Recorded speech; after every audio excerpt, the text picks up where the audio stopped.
Hello you guys, welcome back to Lily Reads. In today's video, we have a reading wrap-up. I have to give you my wrap-up for May. I read a decent amount of books in May. I did not really get any 5-star reads this month, but I'm gonna be honest with you.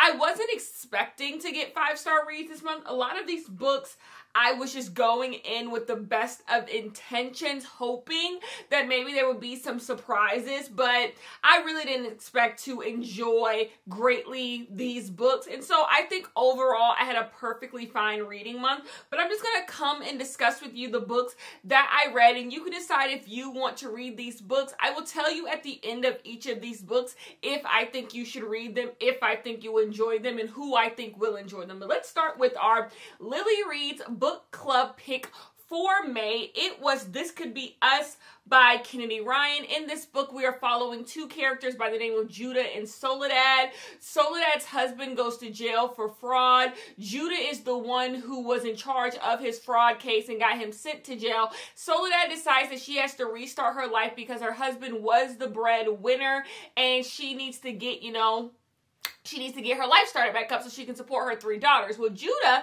decides that he wants to step in and help her because he met Soledad at a Christmas party and they kind of hit it off. So this is about their romance and them, them getting to know one another. I give this book 3.5 out of 5 stars. I will say some elements of this book I found to be a little silly. I'm not going to lie, but I thought Soledad and Judah were a perfectly good couple, and I think a lot of people will enjoy this book more than me. I really enjoy being in the worlds that Kennedy Ryan writes. I find these books to be more interesting than I find most romance these days, so I enjoyed this book well enough. It was a good big pick for the Lily Reads book club, and I will read more from Kennedy Ryan in the future, and I think you should get your hands on it if you are someone who really likes romance. I just think this is one that you should do. Speaking of romance, I read Fix Her Up by Tessa Bailey. This is a shocker, right? Like, when is the last time I picked up like one of these types of romance books? So in this book, we are following two characters. We have a girl. She is kind of like our whimsy, sunshine, naive main character. She lives in this town and she's kind of belittled by her family. Her family doesn't really take her seriously and she wants them to. And then we're also following this guy who is a former baseball player. He's like a hometown hero, but he ended up hurting his knee or something, and he's basically moved back to the town. Well, these two characters come together in a fake dating situation because the baseball player wants to get this announcer job, but he has to show he's not a playboy anymore, and she wants to get taken seriously by her family, so she thinks that if she dates this guy, they'll see her as more of an adult. And in the midst, she's renovating her house and he's helping her renovate, and so that's why it's called Fix Her Up. That's what this book is about. You want to know, I think I'm kind of done with Tessa Bailey. I think I have 2 more Tessa Bailey books on my bookshelf, and I think I'm done reading Tessa Bailey forever. Tessa Bailey's books, to me, start off perfectly fine, but then you get your first, Tessa Bailey sex scene, and then the rest of the book just becomes Tessa Bailey sex scenes, just over the top, smut, and that's just not the era I'm currently in right now in my reading, and so it's just not for me. This book, I actually enjoyed the first 75 pages, but then you got the first sex scene, and then it just became sex scene after sex scene after sex scene, and there's readers who are really into that these days, and more power to you. That's just not what I am into these days in romance. I don't knock it, just not what I'm into right now. So this book did not work for me, but I do think if you are someone who has enjoyed Tessa Bailey in the past, I do think you could enjoy this book, because I enjoyed this book more than I enjoyed that one book she put out last year or the year before that I DNF'd. So I don't think this is a bad Tessa Bailey book if you enjoy Tessa Bailey books. For me, this was 2.5 out of 5 stars. The next book that I am going to talk to you about is Anita Diamante Laughs Last. In this book, we are following a Cuban woman who is married to a white man who is a successful artist, and we are learning about her marriage with this man. But we also have another timeline where we're following a woman named Raquel who is going to Colombia, and she is dating an affluent white guy who also goes to Colombia, and this is kind of about how they both are trying to find their identity in these white spaces. I did not enjoy this book. Anita Diamante is the main character of this book, and I really couldn't empathize with her greatly. I didn't find her to be an interesting main character. A lot of her problems I found self-inflicted, and then when it comes to the writing, I don't feel like Anita's actions were really explained well. Like, Anita would make decisions, and we were just supposed to go along with these decisions, but I didn't ever feel like this is a way that someone truly acts. So I honestly found Anita to be unhinged. Like, I felt like we were following an unhinged character, and I just didn't feel grounded in the story. So this one did not work for me. I gave this book 2.5 out of 5 stars. But I do think this book, if you are someone who likes these like haunting type of stories, or if you're someone who likes that type of literary fiction where a person of color is trying to deal with institutionalized racism and they have a white partner, those types of books that keep getting made, if you're someone who really gravitates towards those because somebody got to because they keep getting made, that one is for you. It's not like it's the worst book I've ever read. The next book that I want to discuss with you guys is Again and Again by Jonathan Evison. So in this book, we are following a guy who is 102. He is in a nursing home, and he is basically telling us, the reader, that he has lived several lives. Like, this is not his first life. This will probably not be his last life, but there is something that has happened to his life where he met this woman, and this woman is the thing that has mattered to him most in all of his lives. And in every life that he leads, he tries to find this woman again. Well, one day there's this guy named Angel who comes to clean up his room, and he's kind of mean to Angel at first, but eventually they kind of, they kind of hit it off and become friends, and he starts to tell Angel about all of his lives. So this book is just us hearing about this guy's life and the many lives that he has led. This book was really, really fun. I enjoyed this book. This book, I do think, could have been longer and could have had more depth, and it could have been excellent, but I think more people should pick this book up. When I logged this book on Goodreads, it only had like 700 ratings. So like, I think more people should get their hands on this book, and I think more people would enjoy it. I personally give this book a 3.75. It was a nice, fun time. The next book we have is 172 Hours on the Moon by Johan Harstad. So basically in this book, we start off and we are in this government agency, and they have decided that they need to send some people to space. We don't know why they're sending people to space, but we know it's sketchy. But they've decided, in order to get people invested in space discovery again, they're going to send kids, so kids can be excited about going into space. So they they start this basically competition where you like submit and you can go into space, and they're going to choose like 5 kids to go into space. And so we are following the different people as they learn if they are going to go to space, and then they get to space and something bad starts to happen, and that is this book. This book is just of its time. I've owned this book for so many years. This is one of the books, if you remember my reading challenge for the year, I want to read 2 books a month that have been sitting on my bookshelf for a really long time. And this is one of them. Well, this, I think this book came out in 2000. I don't know what year this book came out. 2008? I don't know, but this book came out a really, really long time ago, and it's just of its time. But I will say there is like a plot twist of like what's happening in this book that is actually quite interesting. I was never uninterested in this book. I will say they take forever to get to space. The characters are not fleshed out. Like, it's just not a fully well done book, but it has legs. And I think if this author wrote this same book now, it can actually be really good, because I thought the plot twist in this book was quite interesting. But overall, 2.75. Nothing I need to revisit again. I'll unhaul it at the end of the year. You know, one of those. I will say, in all of my reading this month, this is the most books of the month that I'm going to unhaul. I don't feel a deep desire to keep a lot of these books. So like Fix Her Up is out the door. 172 Hours on the Moon is out the door. Anita Diamante is out the door. But a book I will be keeping, and a book I did enjoy, is Interesting Facts About Space by Emily Austin. In this book, we are following a girl. She is deaf in one ear, and she is addicted to crime podcasts. And one day, she starts to feel like someone is watching her.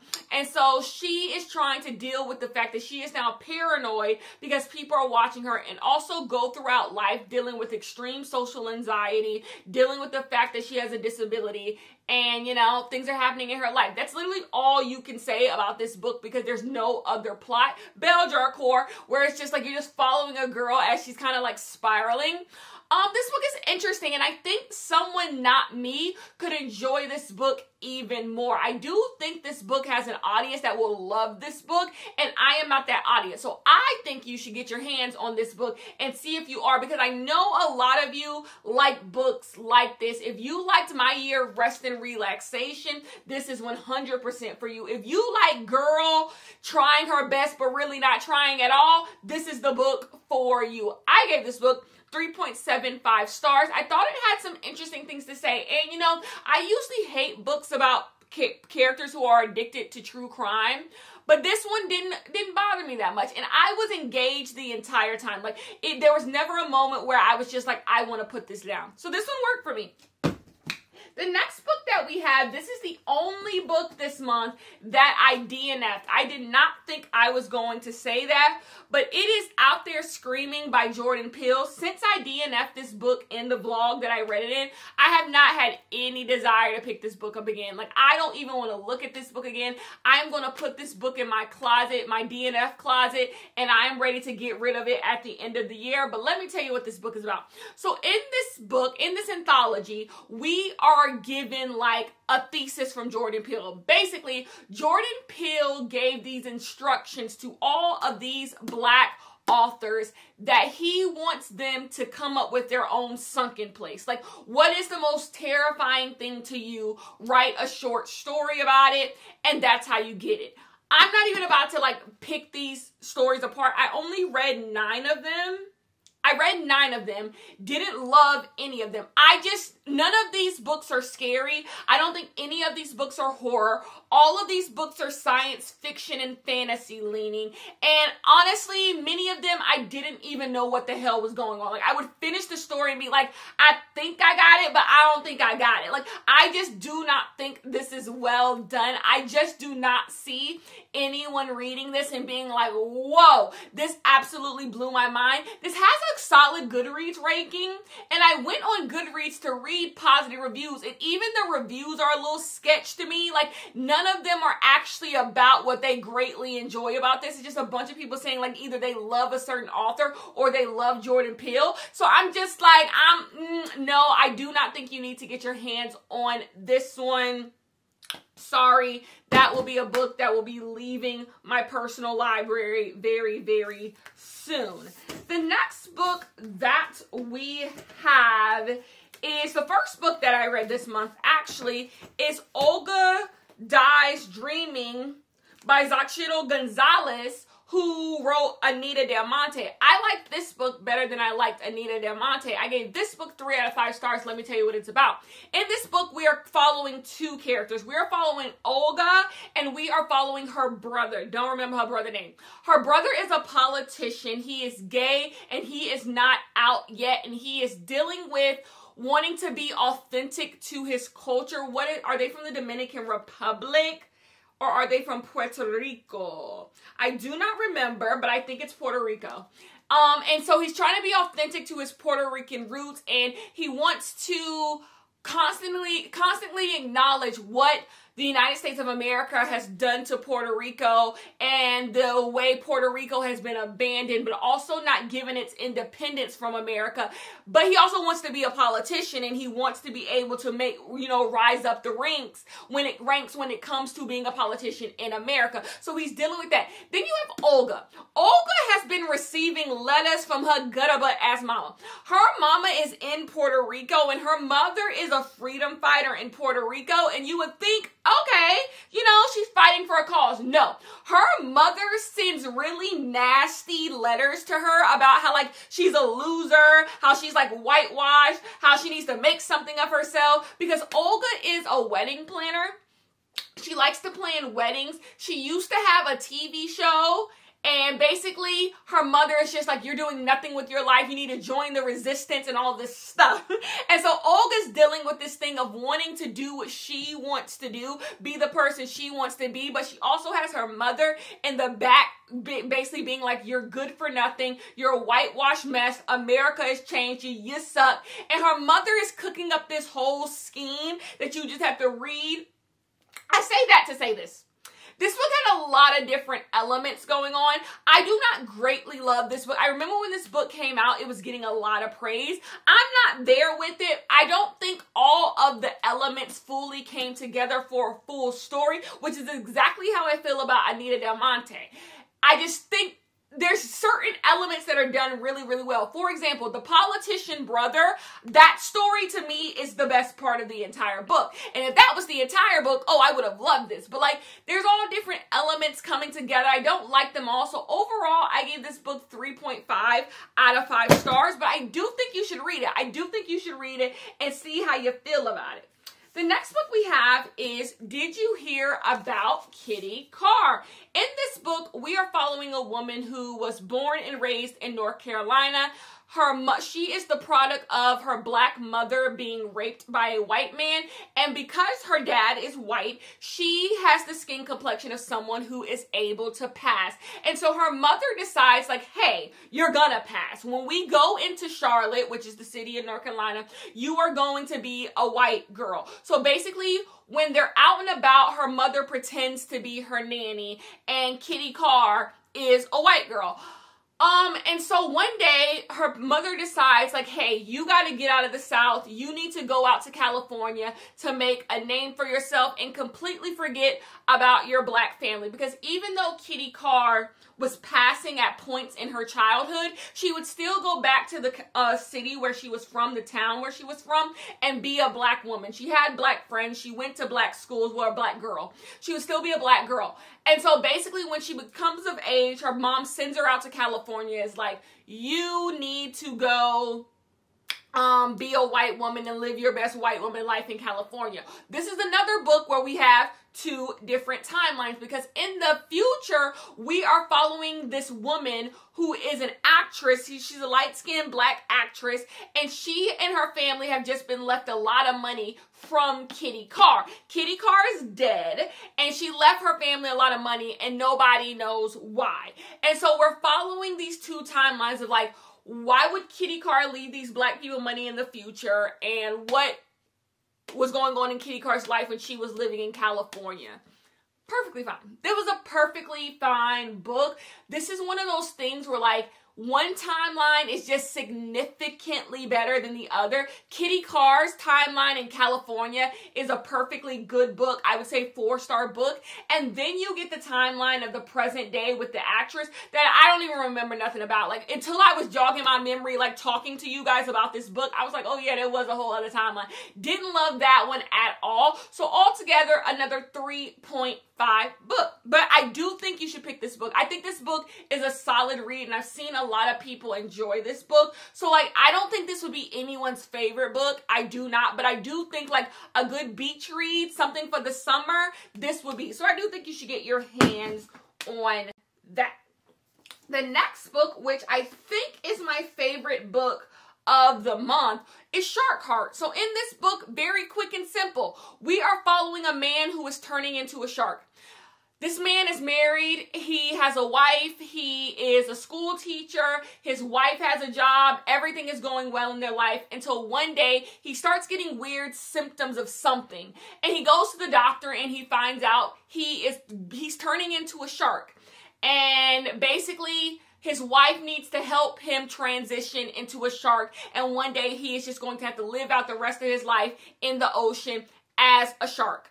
I really enjoyed this book. What I enjoyed the most about this book is how inventive it is. I've said it many times. I just love that this book is so different. I have not read a book like this and probably won't read a book like this in a really, really long time. And it's one of those books where the more you read it, the more you get on board with it. And then it's called Shark Heart, a love story, and it is a love story. This book makes you think about your connections to other people and how you walk through life with other people and how you can be comforting to people. And I just really enjoyed this book. And yes, I think everyone should go ahead and read this book. Even if it's not for you, I don't think there's anything wrong with reading books that may not be for you, because I think you'll take something away from this book. So you might read this and be like, that was not for me, but I do not think you will regret getting your hands on this book. I gave this book 4.5 out of 5 stars. The next thing we have is Under the Influence. In this book, we are following a woman who lives in New York City. She's about 30 years old, and her job, either they lay her off, she ain't got no money, she not doing well. She has a rich friend. Her rich friend kind of been paying for her lifestyle for a while till she get on her feet. Well, one day the rich friend says, I have a job that, you know, I know somebody who's hiring and you will be good for the job. And so basically there's this job with this woman who's a social media life coach influencer, and she wants basically someone to come out to Tennessee to be like a copywriter for her. And so this woman was like, the main girl is just like, I guess, like, I'm gonna go out there, I ain't doing nothing else. And she quickly gets there and realizes she has room and board, she gets paid really well. The only problem is something about this feels a little culty. This woman is like developing like a cult. Something is a little bizarre going on. And so basically that's what this book is about. This woman working for this other woman. And yeah, the weird things that go on.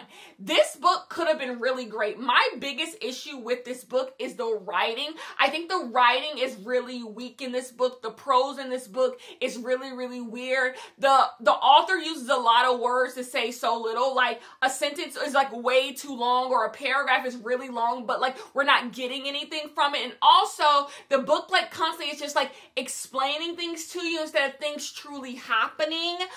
Characters make really bizarre decisions at times. So like there's a writing issue, I think. But I do think at the same time, this book has interesting things to say about influencer culture and how like we all seem to be very easily influenced by people and don't even realize it, you know? But overall, I give this book 2.75 stars. I do not think you need to get your hands on this one. But if you're someone who's like me, who likes to like a women's fiction-y fun books, this is that, but it's not the best of that, if that makes any damn sense. The next thing we can discuss is the do's and donuts of love. In this book, we are following a young girl who is entering a baking competition. It's like the Great British Bake Off, kind of like that, but it's for kids.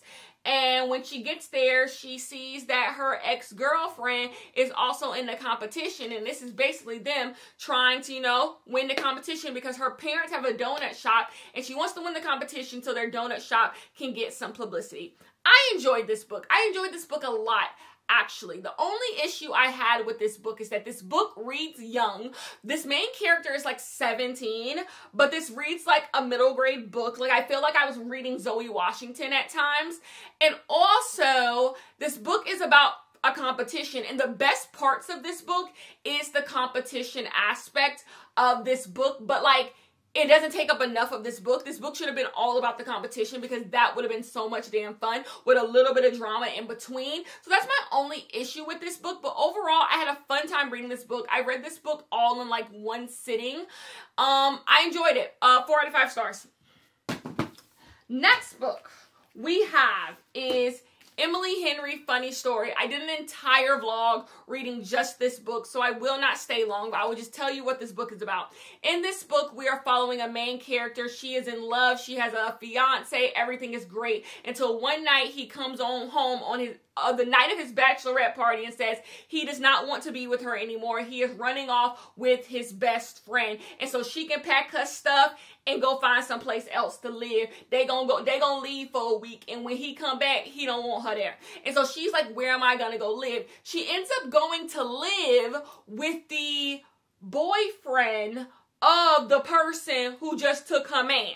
And so they end up living together, and as they're living together, they decide that they're going to go to the wedding of their exes, and they're going to pretend to date, and that kind of starts the romance of these two people. I didn't find this book as fun as it could be. I think this book has such a fun premise. I just eventually found it to just drift off into the melodrama, that Emily Henry is good for, and I'm waiting to love an Emily Henry book again. Like, I'm not at the place where I'm like with Tessa Bailey. If Emily Henry puts out a book, I'm going to read it. It's no skin off my back, but I don't know. Maybe my days of loving Emily Henry books are behind me. I don't know. I didn't find the dialogue to be all that great, which I usually love Emily Henry dialogue. There is a side character in here who I really, really enjoy, and I usually don't like Emily Henry side characters, but like this one didn't fully work for me. 3.5 out of 5 stars though. Still liked it better than Happy Place. Last two books. So I have to explain my last two books. I have set out on this mission where I want to read the great detective novels of the world, the great murder mystery novels of the world, usually 20th century. But then if we go, I would go further back. I say that to say this. I want to read a bunch of old detective novels. And so in order to do that, I started with two big ones. Number one, if you're going to read the great detective novels of the world, you got to pick up some Chandler. So I decided to read The Big Sleep. You guys, it took me 4 times to read this book. Not because it was bad, because it was really hard for me to like get in there. Like, I don't know, every now and then I'll pick up a book and I'm just like, I'll be on page like 70 and I'm just like, I don't know what's going on. And that kept happening with this book to the point where I was so close to DNFing it. But I said, no, I'm not, mama didn't raise no quitter. I sat down and said, Kenya, focus. Focus and figure out what's going on in this book. So in this book, we are following a man who is being, in this book, we are following a man who is being hired by this millionaire guy to go find someone who is blackmailing him and his daughters. And basically, we're trying to figure out why he's blackmailing him, where the daughter's husband is. There's 2 daughters. One has a husband who was like off and gone. And then there's a blackmail situation going on. There's some nude pictures in here. People start dying. It's a lot going on. It's a lot going on, and very, very quickly. Here is the thing. I never know how to rate these old murder mystery books because like everything I'm going to see has been done 20 times over, right? Like the thing about the murder mystery genre and detective genre is that everyone is building off of each other. When one person does something well, everyone starts implementing that thing into their work. So you're never going to find really anything new. So I don't think I'm going to rate these books off of like the plot twist. Like, because like, I've seen it before. And this book isn't really like this plot twist heavy type of book. What I seem to be learning as I'm going through this journey is that it's really the style that I think sets these books apart. This book has a nice style. This book is very grimy. Like, the main character will, like, slap somebody up, and it's just like, hey, that's what we do. That's what we do. Like, this book is very grimy. It's very slick. And so I enjoyed being in that. And I do think this really does set the scene for, like, detective novels. Like, I see the branches. I see how this has turned into like the detective novels we get now, because it's a vibe that this has, it's a creepiness that this has. And I found the main character in this book to be quite interesting. He has a way that he like says things that really pulls you in. But overall, I gave it 3 out of 5 stars. I gave it 3 out of 5 stars. They didn't blow me away. I understood it. I understood it. The next book though, Devil in a Blue Dress by Walter Mosley. This is another detective novel that is very, very loved. So this one isn't as intricate, I will say. In this book, we are following a black man. So we have a black man detective.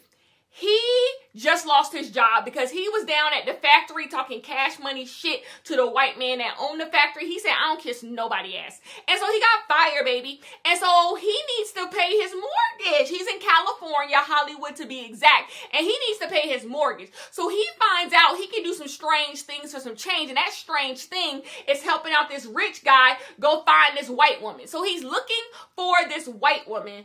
And that kind of starts our story. So as he's looking for this white woman, as detective stories goes, he gets into all types of bullshit. People start dropping dead. He's having sex with people. It's just a lot of stuff going on. And then, of course, you get your plot twist. You get your whodunit. You get your what's going on with this white woman. Here's the thing. Plot twist-wise, I told you I wasn't going to rate anything on the plot twist. But plot twist-wise, I thought it was good. I thought it was perfectly good. I enjoyed being in this world. But here's the reason. Even though I found, like, the actual plot to be, like, fine, I'm giving this book 4 stars. Because, you know how I said in The Big Sleep, there was, like, an atmosphere that drew me in? Take that and, like, hype that up to the 10th degree. This book has a world that is just so immersive.